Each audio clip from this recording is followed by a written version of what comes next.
Friends, మా organisation amravati.bricks.com. మేము అమరావతిలో రియల్ ఎస్టేట్ సర్వీసెస్ ప్రొవైడ్ చేస్తాం. త్వరలోనే మా వెబ్సైట్ లాంచ్ అవబోతుంది. మీరు మా వెబ్సైట్ ద్వారా అమరావతిలో అలాగే అమరావతి పక్కన అమ్మకానికి ఉన్న ల్యాండ్స్ కానీ ప్లాట్స్ కానీ చూడొచ్చు. అలాగే వాటి ప్రైసెస్ కూడా తెలుసుకోవచ్చు. హాయ్ ఫ్రెండ్స్, లాస్ట్ 1 వీక్ అంటే ఆగస్ట్ 13th నుంచి ఆగస్ట్ 19th వరకు అమరావతి గురించి వచ్చిన న్యూస్ అలాగే డెవలప్మెంట్ అనౌన్స్మెంట్స్ గురించి ఈ వీడియోలో కవర్ చేశాం. ఫస్ట్ న్యూస్, అమరావతిలో జంగిల్ క్లియరెన్స్ ప్రోగ్రామ్ గురించి. గవర్నమెంట్ ఎన్సీసీ వాళ్ళకి 24,000 ఎకర్స్లో కంప తొలగించే కాంట్రాక్ట్ ఇచ్చారు. వాళ్ళు ఆగస్టు 7th వర్క్ స్టార్ట్ చేశారు.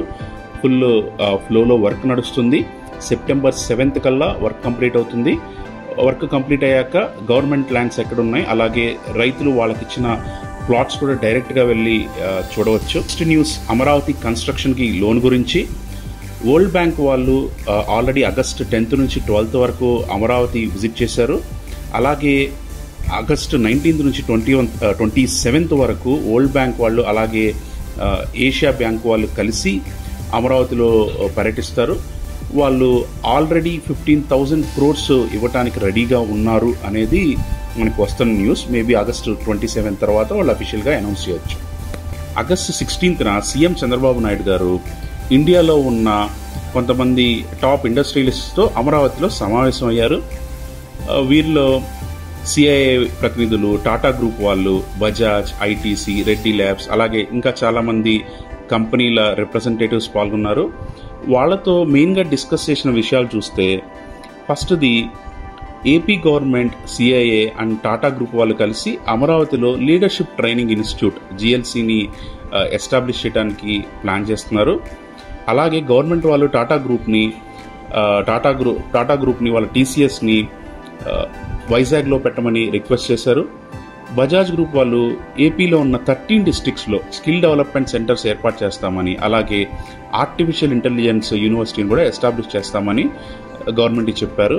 ఇంకా వాళ్ళు ఈ మీటింగ్లో ఇండస్ట్రియలిస్ట్తో డిస్కస్ చేసిన విషయాలు ఏంటంటే, ఫుడ్ ప్రాసెసింగ్ యూనిట్స్ ఎలా ప్లాన్ చేయొచ్చు, ఫార్మా కంపెనీస్ని ఎక్కడ ఎస్టాబ్లిష్ చేయొచ్చు, టూరిజం ఎలా డెవలప్ చేయొచ్చు, ఇలా రకరకాల డెవలప్మెంట్ రిలేటెడ్ ప్రపోజల్స్ గురించి డిస్కస్ చేశారు. వీటిలో ఎన్ని మెటీరియల్ అవుతాయి, ఎప్పటికవుతాయి అని మనకి త్వరలో అనౌన్స్మెంట్స్ రావచ్చు. ఆంధ్రప్రదేశ్ పంచాయతీరాజ్ శాఖ వాళ్ళు దేశంలోనే బిగ్గెస్ట్ నాలెడ్జ్ సెంటర్ అమరావతిలో ఎస్టాబ్లిష్ చేయడానికి 20 acres అలాకేట్ చేయాలని ఏపీ CRDని కోరారు. దీని ద్వారా government related skill development programmes అన్ని కండక్ట్ చేయడానికి వాళ్ళు ప్లాన్ చేస్తున్నారు. Last week bar council of India వాళ్ళు అమరావతిలో ఏపీ సీఎం గారితో మీట్ అయ్యారు. అమరావతిలో లా యూనివర్సిటీ ఎస్టాబ్లిష్ చేస్తామని ప్రపోజ్ చేశారు.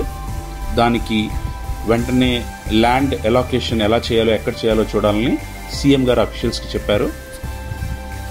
అలాగే ఫాక్స్కాన్ రిప్రజెంటేటివ్స్ ఏపీ గవర్నమెంట్ అఫీషియల్స్ని మీట్ అయ్యారు. వాళ్ళు ఏపీలో కూడా కర్ణాటక, తెలంగాణతో పాటు ఏపీలో కూడా ఇన్వెస్ట్మెంట్స్ పెట్టడానికి ఇంట్రెస్ట్ చూపిస్తున్నారు. వాళ్ళకి ల్యాండ్ కూడా ఏదో శ్రీ సిటీలో కానీ అలాగే అమరావతిలో నాన్ పొల్యూటెడ్ జోన్లో కానీ ల్యాండ్ ఇచ్చే అవకాశం ఉంది వాళ్ళకు కూడా. అశోక్ లేలాండ్ వాళ్ళు వాళ్ళ బస్ బాడీ బిల్డింగ్ యూనిట్ని కృష్ణా జిల్లా మలవల్లి ఇండస్ట్రియల్ పార్క్లో సెప్టెంబర్ 17th స్టార్ట్ చేయబోతున్నారు. అది కూడా స్టార్ట్ అయితే అక్కడ కూడా చాలామందికి ఎంప్లాయ్మెంట్ వచ్చే అవకాశం ఉంది. Next news, Amaravati tourism and sports related announcements గురించి. గవర్నమెంట్కి అమరావతిని టూరిజం హబ్గా చేయాలనేది ఒక స్ట్రాంగ్ విజన్ ఉంది. దానికి ఒక 500 crores పబ్లిక్ అండ్ ప్రైవేట్ పార్ట్నర్షిప్లో ఎలా చేయొచ్చు యాక్టివిటీస్ అంటే, మన అమరావతి రివర్ ఫ్రంట్లో రిసార్ట్స్ అవ్వచ్చు, లేకపోతే బోటింగ్ అవ్వచ్చు, అలాగే అమ్మవారి టెంపుల్ నుంచి భవానీ ఐలాండ్ వరకు రోప్వే, మన ఉండవల్లి కేవ్స్ని ఎలా డెవలప్ చేయొచ్చు, ఇలా వీటికి గవర్నమెంట్ వాళ్ళు ప్లాన్స్ ఫైనలైజ్ చేస్తున్నారు. వన్స్ ప్లాన్స్ ఫైనలైజ్ అయిన తర్వాత వాటిని పబ్లిక్ అండ్ ప్రైవేట్ పార్ట్నర్షిప్లో ఎగ్జిక్యూట్ చేయడానికి టెండర్స్ పిలుస్తారు. అలాగే సెంట్రల్ గవర్నమెంట్ వాళ్ళు ప్రకాశం బ్యారేజ్ దగ్గర వాటర్ ఏరోడ్రోమ్ అరేంజ్ చేయడానికి శాంక్షన్ చేశారు. వాటర్ ఏరోడ్రోమ్ అంటే దీని ద్వారా సీ ప్లేన్స్ ల్యాండ్ అవ్వటానికి కానీ, సీ ప్లేన్స్ మీద ట్రావెల్ చేయడానికి కానీ అది ఉపయోగపడుతుంది. దీనివల్ల కూడా టూరిజం బాగా పెరుగుతుంది. అమరావతి క్రికెట్ స్టేడియం మంగళగిరికి, నవలూరుకి మధ్యలో ఉంటుంది. ఇది ఆల్మోస్ట్ అమరావతి క్యాపిటల్ బోర్డర్కి ఆనుకొని ఉంటుంది. ఇది కంప్లీషన్ స్టేజ్లో ఉంది. నెక్స్ట్ 1 yearలో దీన్ని పూర్తిగా కంప్లీట్ చేసి ఇక్కడ ఇంటర్నేషనల్ మ్యాచెస్ కండక్ట్ చేయాలని గవర్నమెంట్ ప్లాన్ చేస్తుంది. అలాగే 2027లో అమరావతిలో నేషనల్ గేమ్స్ కండక్ట్ చేయాలనే ఒక ప్రపోజల్ కూడా నడుస్తుంది. మనకి దాని గురించి న్యూస్లో తెలుస్తుంది, ఏంటి గవర్నమెంట్ ప్లాన్ అనేది. సో ఫ్రెండ్స్, ఇవి లాస్ట్ 1 week నుంచి అమరావతి గురించి వచ్చిన news are development related announcements. Next weeks మళ్ళీ ఈ వీక్లో జరిగిన న్యూస్తో మళ్ళీ కలుద్దాం. Thank you.